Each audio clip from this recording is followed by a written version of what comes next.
Decent testing. Green. Is income tax things.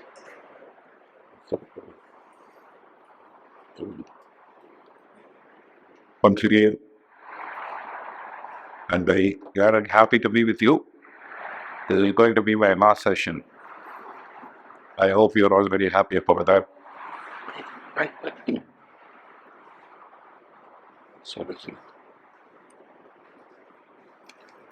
Okay, in the previous session, we were looking at conflict resolution. When we were looking at the point of view of a leader. Easy. Now, let us look at one more incident that happened in the book of Numbers itself. And look it from the point of view of of the people who are in difficulty. Okay, they have the conflict and how they are facing it. So there are no perspective, right? One is from the leader, how you have to be right. And those who are in the conflict, how they behave also makes a significant contribution to the resolution.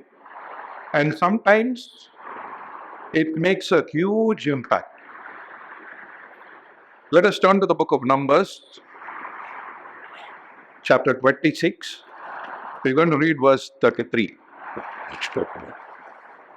Leaving out the backup. Oh, Matthew, that's it. Numbers, chapter 26, reading verse 33.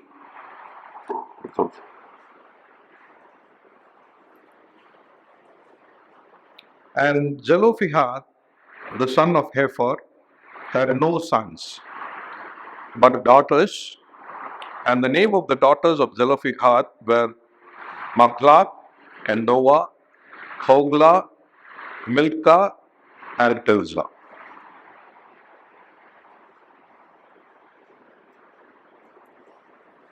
Now we all know the book of Numbers, why it got the name. It's because of the numberings that is happening in the book of Numbers. A count is taken. And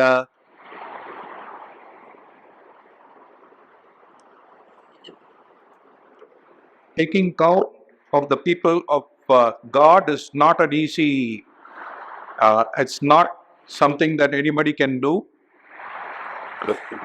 We know how David had to suffer and the children of Israel had to suffer because of that. But in the book of Numbers, there were clear instructions given by God how to do it, and according to it, the numbering was done. We know that there was one census that happened in chapter 1 and another one that happened in chapter 26.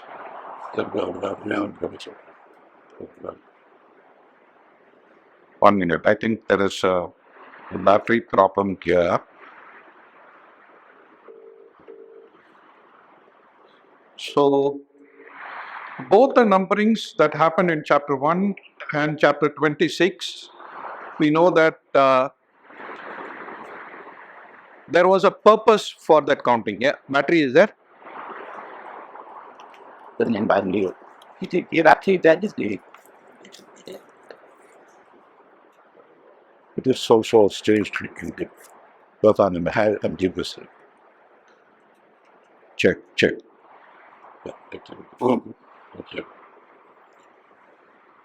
Okay, sorry. There was a purpose for the counting. If you come to Numbers in chapter 1, let us read verse 3. Numbers chapter 1, reading verse 3. That's what it is. That's it. From 20 years old and upward, all that are able to go forth to war in Israel, thou and Aaron shall number them by their armies. Verse 20, and the children of Reuben, the Israel's eldest son, by their generations, after their families, by the house of their fathers, according to the number of names, by their polls, every male from 20 years old and upward, and all that were able to go forth to war, verse 22, of the children of Simeon, by their generations after their families, by the house of their fathers, those that were numbered of them according to the number of the names by their polls, every male from 20 years old and upward, all that were able to go forth to war. You can see that again in verse 24. So we see that numbers were supposed to be taken for male only, above 20 years. And this numbering was mainly for purpose of war. Those who are able to go for war, the numbers are taken. So here we see in chapter 1, the purpose is for army strength. If we come to chapter 26, Numbers and chapter 26, reading verse 52 to 56.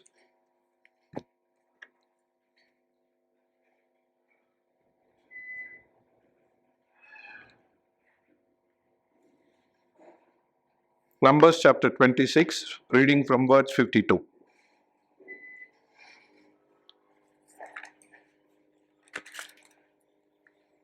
And the Lord spake unto Moses, saying, Unto these the land shall be divided for an inheritance according to the number of names. To many thou shalt give the more inheritance, and to few thou shalt give the less inheritance. To everyone shall his inheritance be given according to those that are numbered of him. Notwithstanding, the land shall be divided by lot, according to the names of the tribe of their fathers they shall inherit. According to the lot shall the possession thereof be divided between many and few. So chapter 1 numbering is happening to know the number of the army. How many people are there for war? Chapter 26 numbering is happening to give inheritance. If a tribe has more numbers, they will get more land. If the tribe have less numbers, it says you give less. So that is why these numberings are happening. So if you look at chapter 1 and 26, they say there is around 35 to 38 or 40 years difference. And the numbers are also different. If you look, 7 tribes increased in numbers, 5 tribes decreased. So imagine, chapter 1, if the inheritance were given, some tribes would have got more land. But when they came near the inheritance, because the numbers were less in their tribes, they got less land. So how you end, that's very important. Your start is important. As you come closer, it's very important. Sometimes, this can happen. 7 tribes, they increased in number. 5 tribes decreased. And we know that many times death happened because of sin. So if you look at the numbers, Manasseh, in chapter 1 and 34 and 35, we see they were 32,200. If you come to Numbers chapter 26, Manasseh was 52,700. That is an increase of 20,500 for a tribe. That is the maximum that got increased. Simeon had the largest decrease. They had minus 3,700. 37,100. Numbers were less. Now, we read a verse. We all know what is the condition. You have to be a male. You have to be about 20. Only then your number is counted. Otherwise, your number is not even counted. Here we see a man, Zelophehad. It says he did not have sons. Now that means he had daughters. And they could have, the verse could have said he had 5 daughters. Many places we read like that. But this passage does not end like that. It says He had daughters, he did not have sons, and each and every name of the daughters is given. Now that is very special, right? In the book of Numbers, only male is counted. Only about 20 years is counted. But here there is a family where 5 daughters are there, no sons, 5 names are mentioned. Now, their 5 names are not mentioned only one time. In the scripture, 5 passages, their names are repeated. Which means there is something special. Something very special is there in this. Now, what did they do? Let us find it out.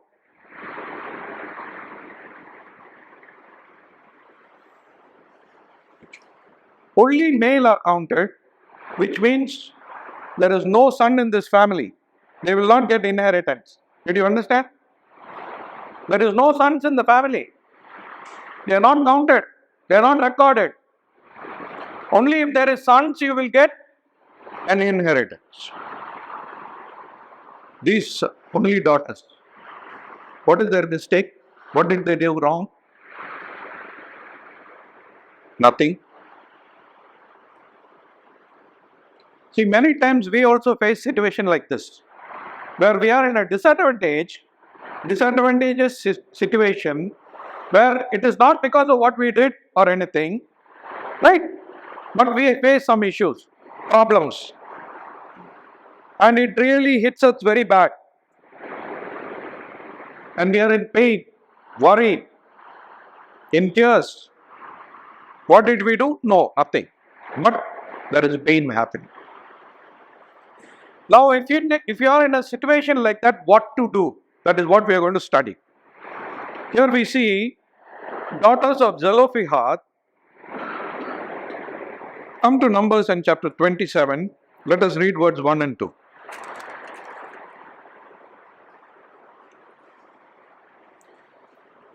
Then came the daughters of Zelophehad, the son of Hepher, the son of Gilead, the son of Mahir, the son of Manasseh, of the family of Manasseh, the son of Joseph. And these are the names of his daughters: Mahlah, Noah, Hoglah, Milcah, and Tirzah. Again, each and every name is recorded. And then it says, and they stood before Moses, and before Eleazar the priest, and before the princes, and all the congregation by the door of the tabernacle of the congregation, saying, our father died in the wilderness, and he was not in the company of them that gathered themselves together against the Lord, in the company of Korah, but died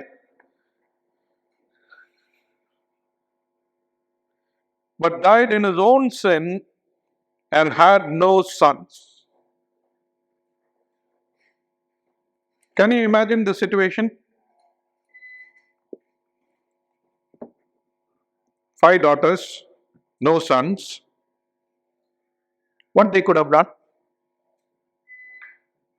This is God's law, right? God only made this law. What can we do? Nothing we can do. That is one approach they could have taken. Or they could have made a stand. We are going to fight for this, right? We have a right. We will gather some people. We will make some noise.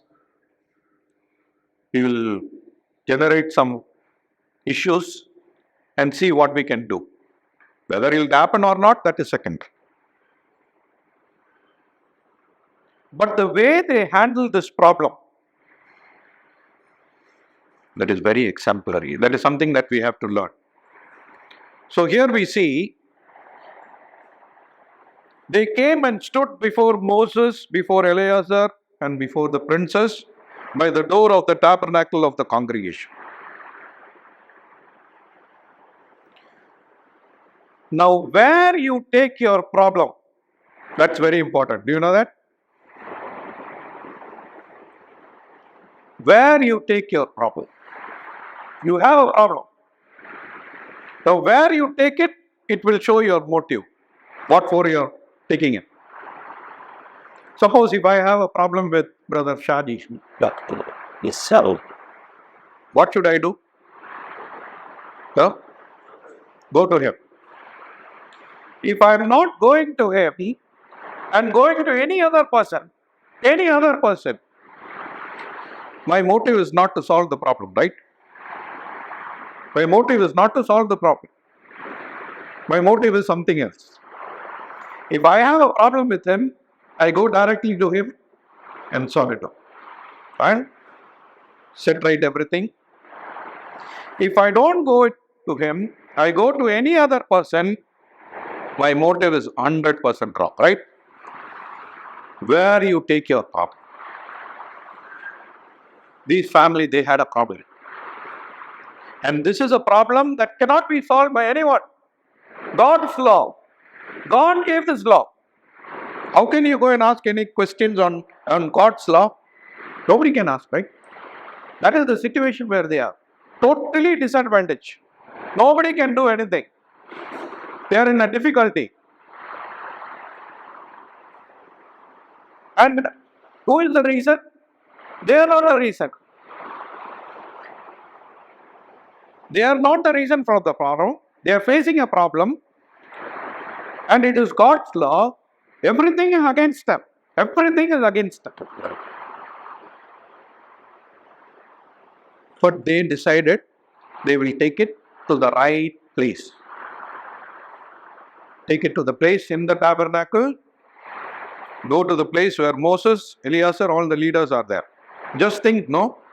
In olden day Israel, for women, they were not considered in such high regards, right?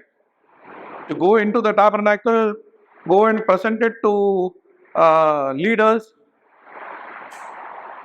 But see, this family, 5 daughters. Wonderful example they show. They took their problem and see how they are presenting it. They are saying in verse 3, our father had no son.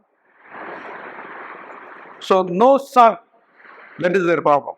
And they exactly go and put it.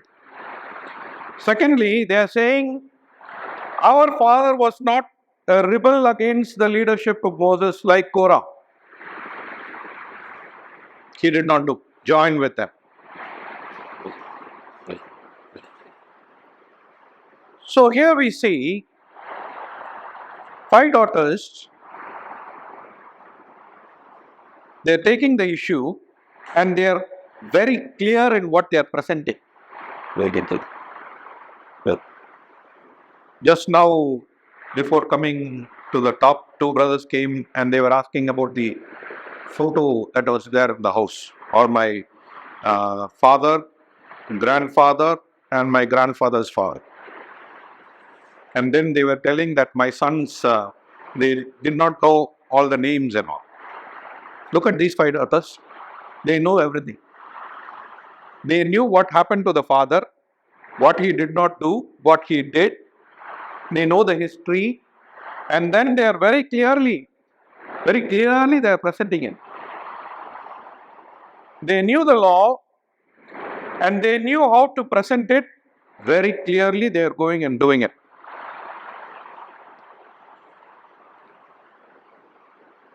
What happens when we have a problem? You know, when we have difficulty, when we have pain, no, we talk all nonsense.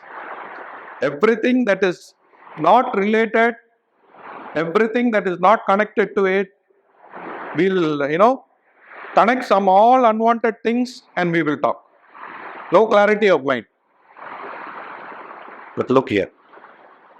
They are in a total disadvantaged situation. Everything is against them. God's law, nobody can do anything.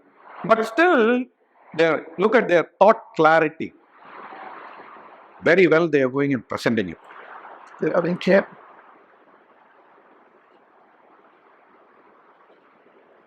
5 daughters. 5 of their names are again and again mentioned. Why do you think? I think somebody came and told in the afternoon also. If there is 5 daughters in a family, you have 5 opinions, right?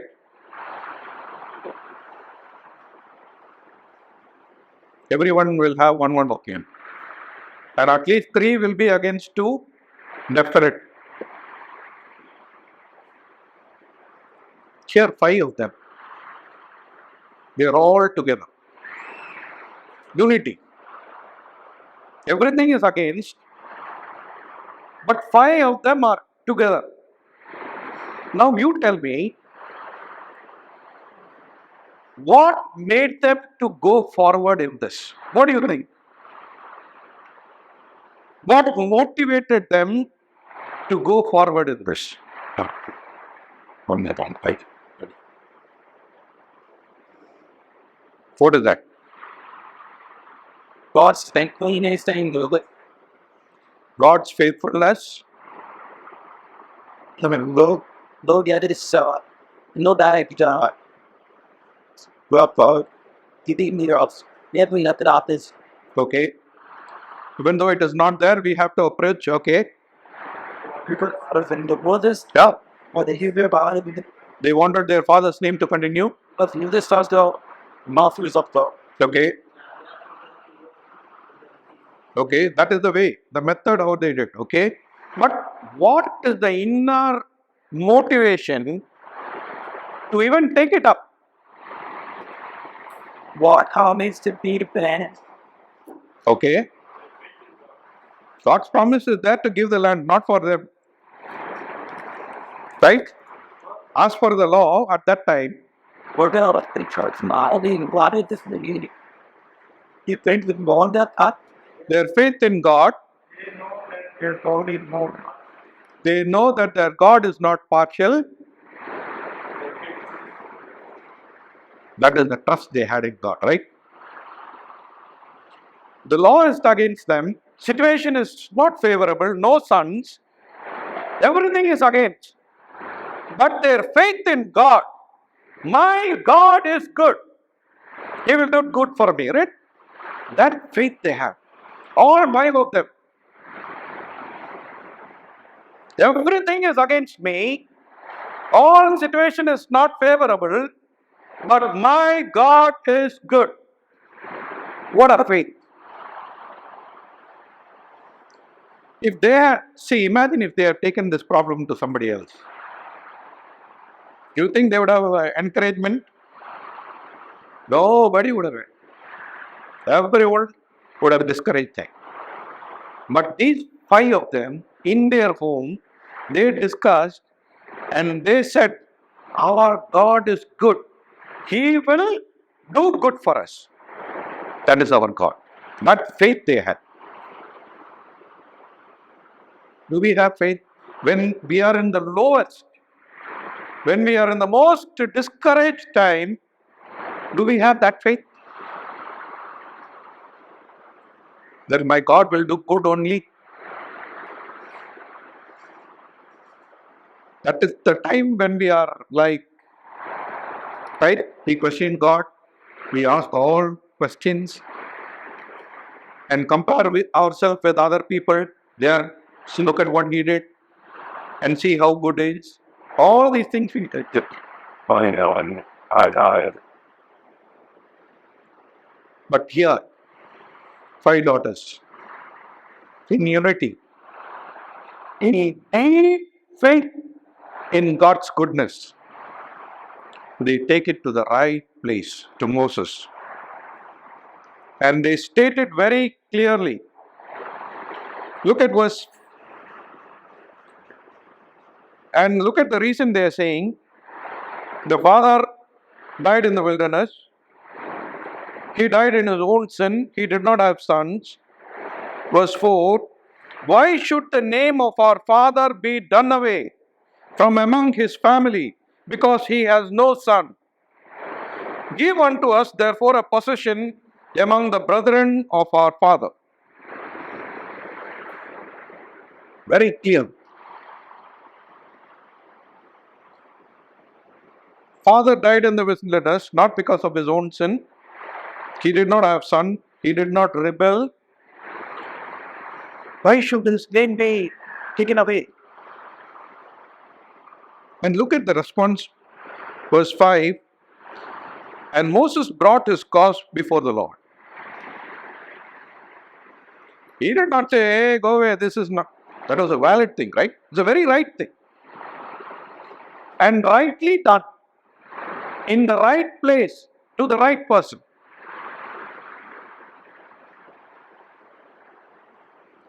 So when conflicts happens, even when we are wrong or something, right? You know how to handle it?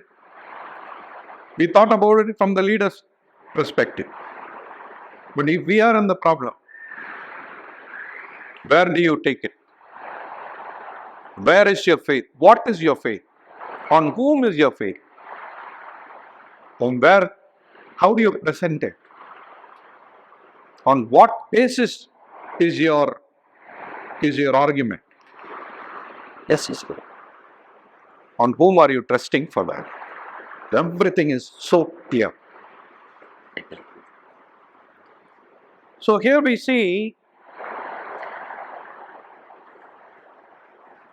they're going and telling it to Moses. So we see Moses immediately he thinks, okay, something is there. It's a very genuine issue. Now we are in chapter 27 and the chapter is going to close, right? Now immediately they are going to get into Canaan and the inheritance is going to be divided. After that, if they take it, no use. Right? At the very right moment, they are taking it. Division is going to happen. Land will be given. So they are taking it at the right time. And then Moses, very rightly, he takes it to the Lord. Verse 6 says, and the Lord spake unto Moses, saying, the daughter of Zelophehad speak right. Got certificate. Thou shalt surely give them a possession of an inheritance among their father's brethren, and thou shalt cause the inheritance of their father to pass unto them. And thou shalt speak unto the children of Israel, saying, if a man die and have no son, then he shall cause his inheritance to pass unto his daughter. And if he has no daughter, then he shall give his inheritance unto his brethren. And if he has no brethren, then he shall give his inheritance unto his father's brother. Of course. See what a great impact these 5 daughters did. 5 daughters, no sons. Is there anybody who has 5 daughters here? Only daughters? How many? How many? 2. Imagine someone has 5 daughters and they think, right? Oh, brother, 5 daughters. God would with this and it. See, these 5, because of these 5 daughters, only we know Zelophehad. You know that? We don't know what his father did actually. Actually, he did sin, he died.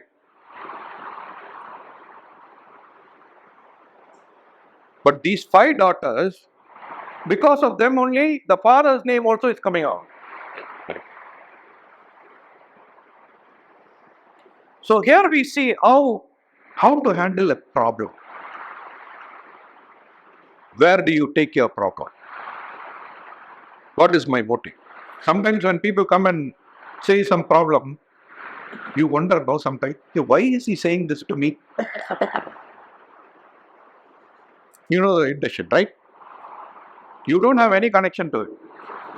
He can actually directly take it to that person and solve it out. But many times we ourselves, we don't do it.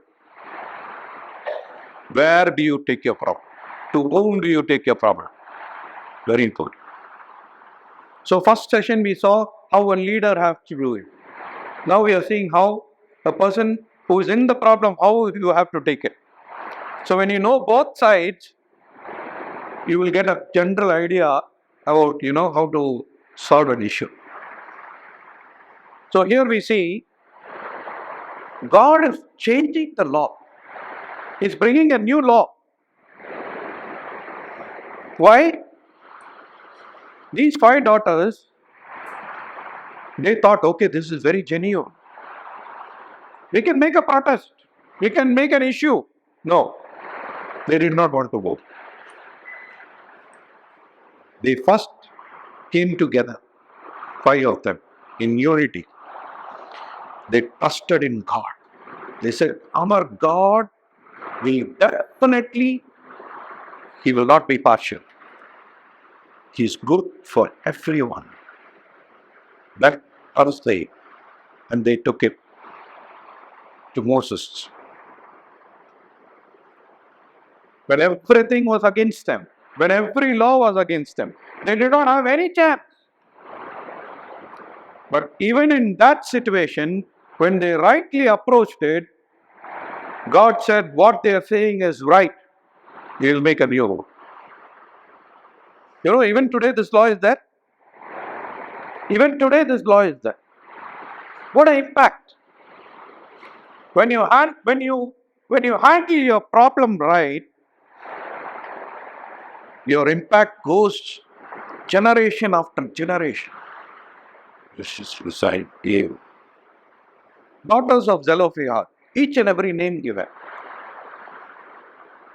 What a wonderful example for us on how we have to be when we have problems. So here we see they had courage, right, as a woman to do it and to go to the highest leader and to go and present it in a perfect way, very clearly, knowing all the history about their own father and how he did it and why the situation is, uh, in a very disadvantageous without any of their contribution. And Moses immediately said, okay, this is something I have to take it to the Lord. And Lord said, right, which made a new law.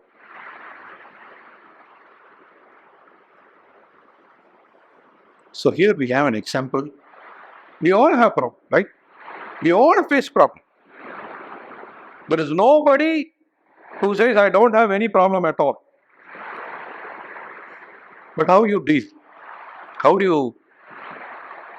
What happens in your mind when you are in difficulty? That is what will make a lasting impact. I don't know, maybe I have told you, some of you may know it. I remember once in my factory, a Sikh person came to our factory. He was wearing a turban. I'm talking maybe 20 years back. We were sitting in the office. He came. He was searching for an address that he could not find. I'm talking a time when mobile phones and all were there, only land phone, directory, all those times. So he came. He was searching for some company he could not find. And then he said, can you help? So at least we made him sit. We asked the direction. We found out their company's number. We called them. Then he found out the location, everything. And then he was about to leave.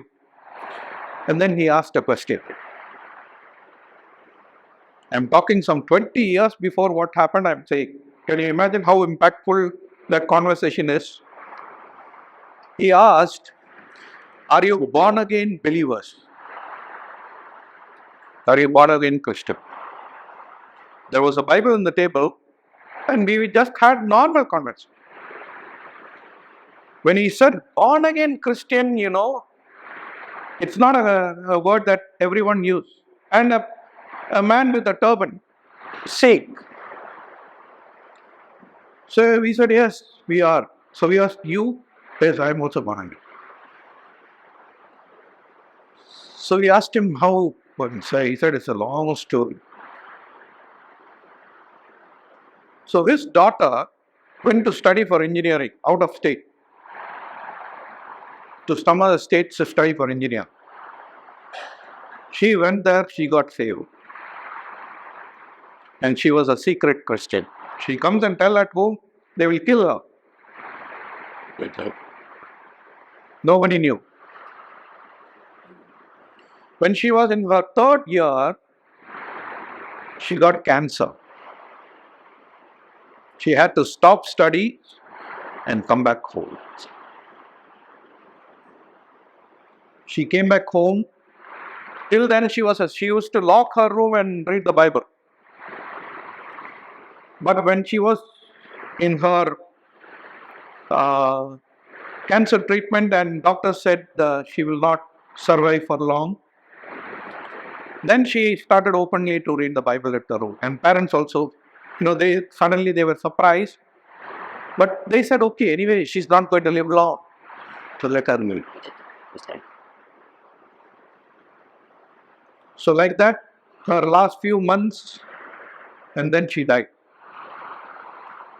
After her death, he took her diaries and started reading. She used to write every day what was happening. He went to church. What all message? Everything is written. When she got saved, how it happened, everything is written. He read that and he got saved. And he gave one statement that still made an impact. He said, I have never seen such a joyful person in such deep pain. That is the one that made me to search her diary. What a great testimony.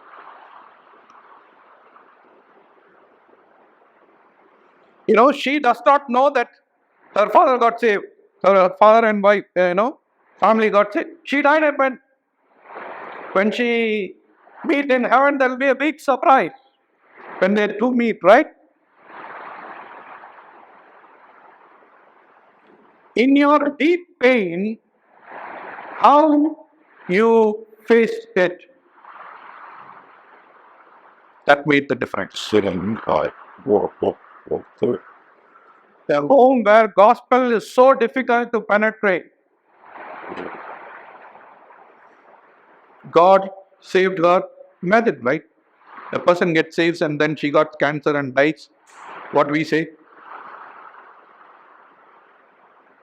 But God has a purpose in everything, right? Nothing is out of His plan and purpose. The family came to the Lord. Why?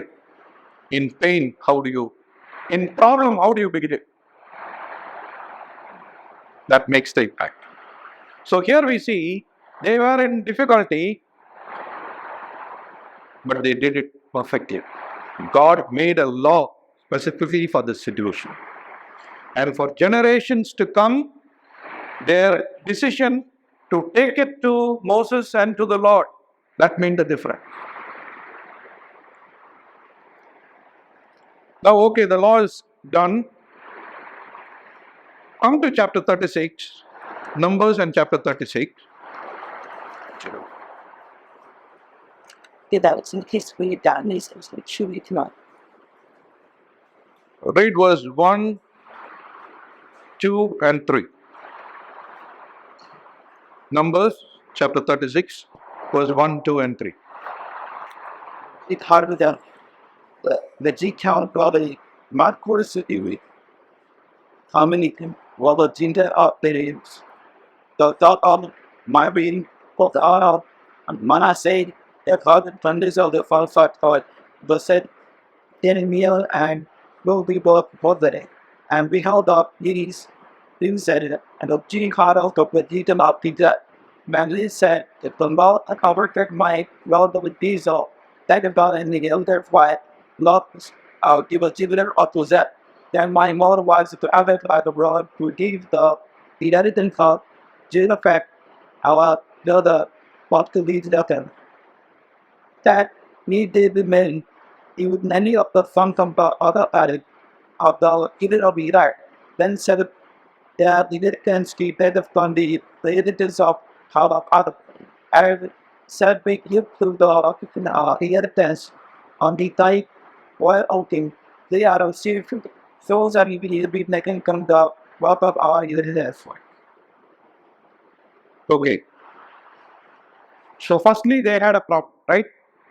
No sons, they will not get inheritance. God made a law.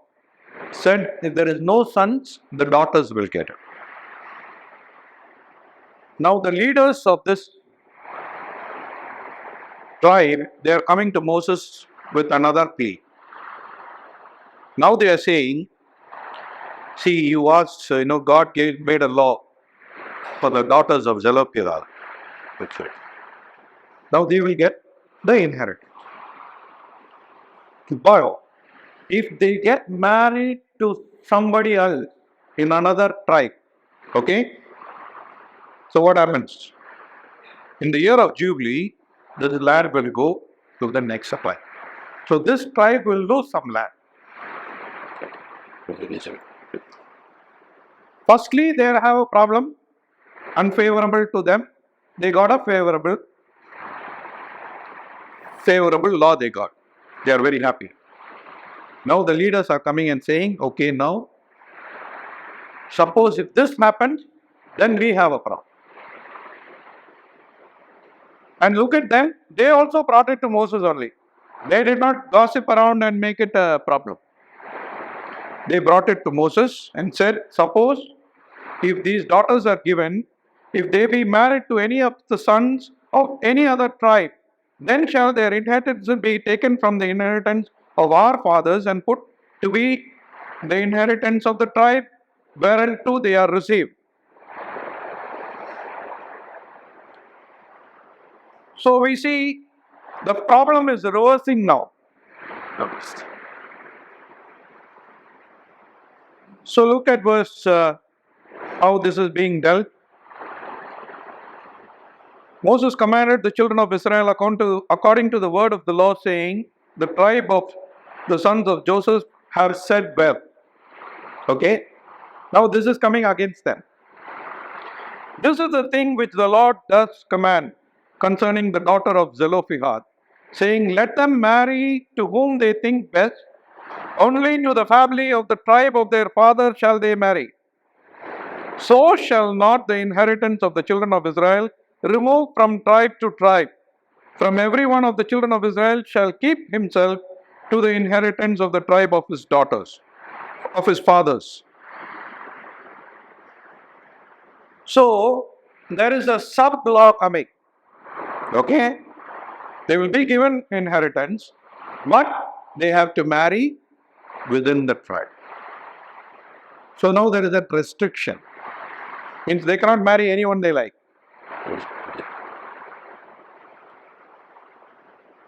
So look at what happens. Verse 10.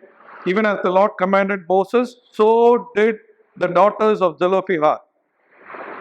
For Machlah, Tirzah, Hoglah, and Milcah, and Noah, the daughters of Zelophehad, were married unto their fathers' brothers' sons. Again, each and every names is mentioned. Did you see that? When it is at a disadvantage and you want God to favor you, you are happy. Now when a restriction is brought to you, now how do you behave?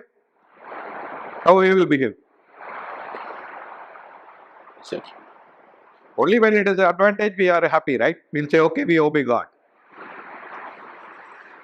Even when it is at a disadvantage, there is a restriction on you, are you willing to obey? They pass that test also, right? That is why each and every time their name is recorded. Your obedience is not like as though, whenever I like it, I will do it. Whenever it is favorable, I am a good child of God. No. Your purpose is, if God says, I will do it. Whether I like it or not, whether it is favorable for me or not favorable, I trust in this God who is good always. Right? That obedience is shocking. For a great example. He's a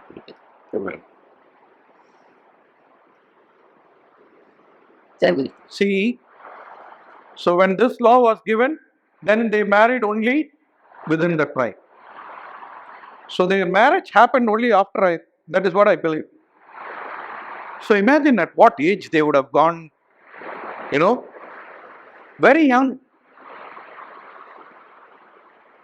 girls.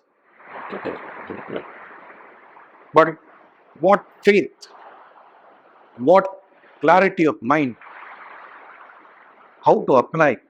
They are teaching a lesson. Young girls.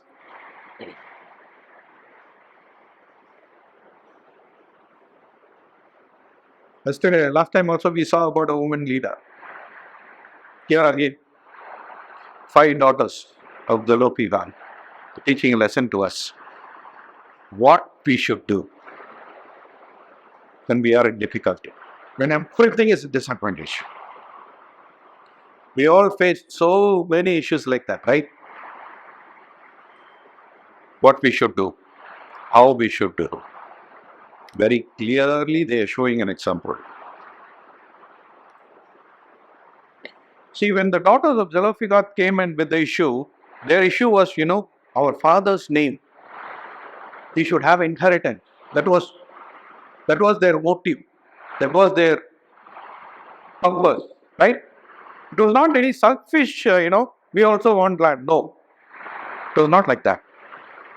Our father's name, our inheritance should go on.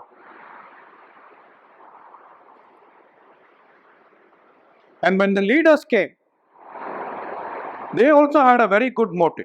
Not something, suddenly these 5 people came to Moses, they got something favorable. Now we have to work against. Not like that. They're genuinely, they're saying, see, you're giving inheritance should have. We should have, hold on to that. If the daughters get married, it will go away. Our tribe will lose. There also their motive was right. Then God immediately addressed.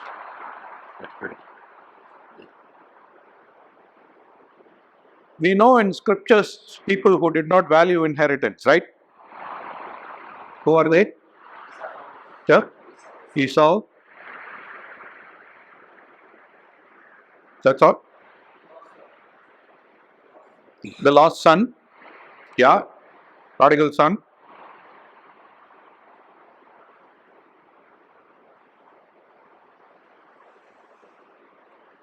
Before Boaz, redeemed, there was one more person who was supposed to, he also did not do it, right? You know that? In the book of Ruth also. But look at these daughters, young girls. They're giving so much value for inheritance, for keeping their father's name.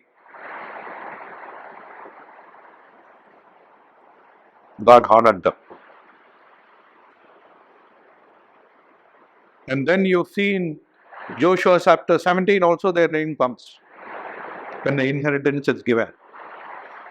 And again in 1 Chronicles chapter 7, again, daughters of Zelophehad is coming there. 5 passages where their names are coming. It's not simple. They did something great. 5 young girls. Everything was against them. All situation was at a disadvantage.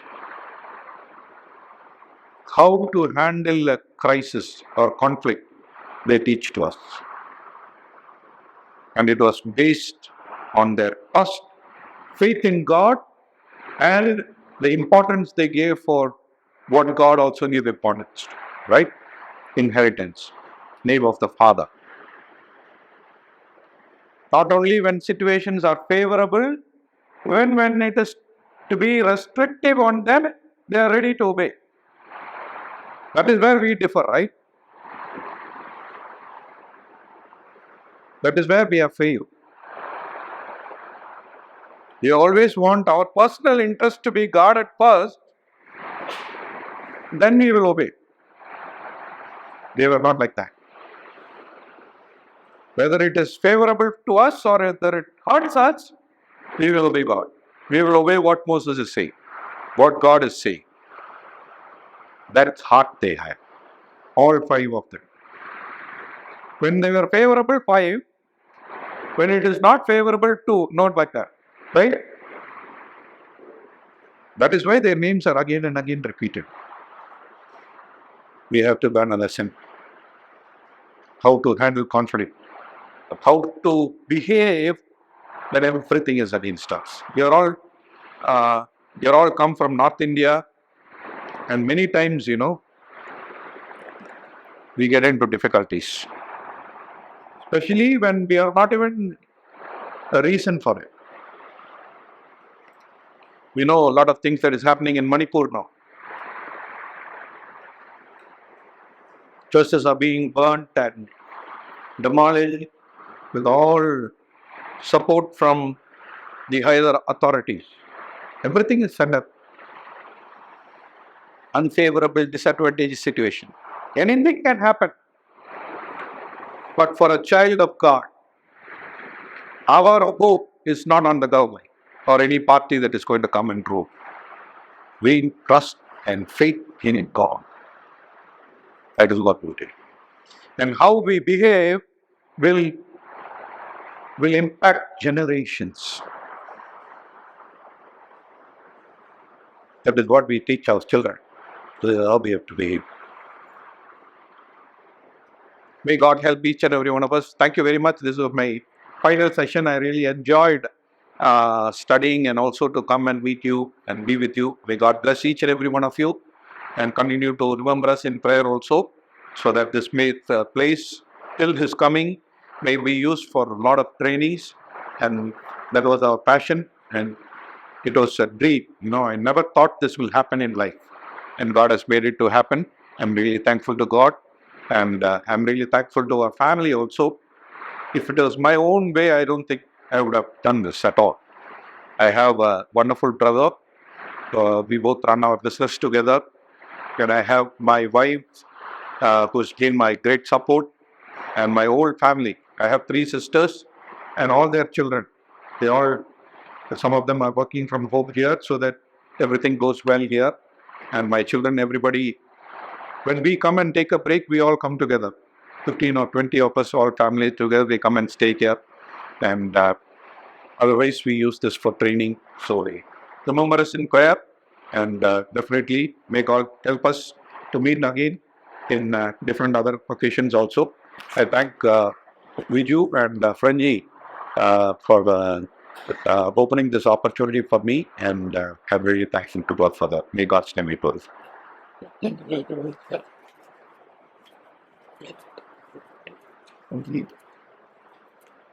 What you learn, have an only message and sending to us. And you're happy that I have for your nice and your work.